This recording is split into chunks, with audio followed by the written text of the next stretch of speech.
Le 8 mars est la journée internationale du droit des femmes. Pour la ville de Rezé, à cette occasion, les femmes sont dans la place.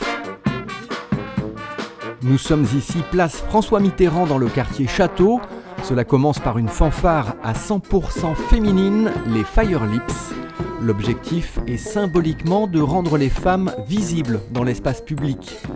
L'idée, c'est de montrer qu'on peut s'approprier l'espace public, d'une part, faire vivre cette place qui est souvent en fait juste occupée par des voitures, c'est aussi un sujet, et d'animer ce quartier avec cette thématique. La ville a invité plusieurs associations pour sensibiliser les habitantes et les habitants. Le Centre d'information sur les droits des femmes et des familles, SOS Inceste et violences sexuelles, le Planning Familial 44, les Increvables en selle, les masques de beauté mahorais réalisés par des habitantes et l'expo d'une photographe qui réalise ses photos la nuit à Rezé. Le public de tout âge se sent concerné par les enjeux du droit des femmes. La différence de salaire sur les métiers par exemple, il faudrait que les femmes et les hommes ils aient le même salaire, que la sécurité dehors elle soit pareille, ils puissent se balader les femmes et les hommes à la même heure pareil. De l'animation, de la musique et beaucoup de femmes présentes cet après-midi sur la place François Mitterrand, c'est un choix fort pour cet endroit.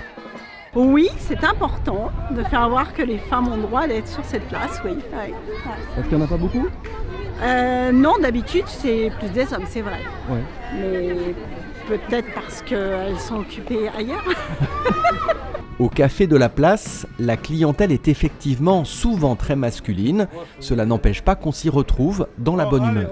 Les gens, ils jouent, les enfants, même Madame Catherine, elle a bien amusé. Oui. L'idée partagée pendant cette journée est qu'en termes d'égalité femmes-hommes, l'éducation tient une place centrale. Des jeunes ont pu jouer à un escape game où il fallait réagir aux stéréotypes entre des jouets pour garçons et des jouets pour filles. Et des fois on a des adultes qui cherchent vraiment des jouets que pour les garçons ou des jouets que pour les filles, et certains jeunes tout de suite vont dire non mais les jeux c'est pour tout le monde, il n'y a pas de jeu que pour les garçons. Les filles et les garçons ils sont tous égaux et on ne doit pas dire que les filles sont plus intelligentes ou que les garçons sont plus forts ou quelque chose comme ça. On est tous forts et intelligents en soi. Il n'y a pas tout le monde qui pense ça, donc c'est bien de faire passer le message, même si ils ne sont pas d'accord, ils peuvent quand même respecter un minimum. Pour finir, nous avons rencontré un papa qui rentrait de ses courses avec ses 2 enfants. Je suis avec les enfants faire les courses et tout, et voilà. C'est ça l'égalité. C'est l'égalité, voilà. Chacun son...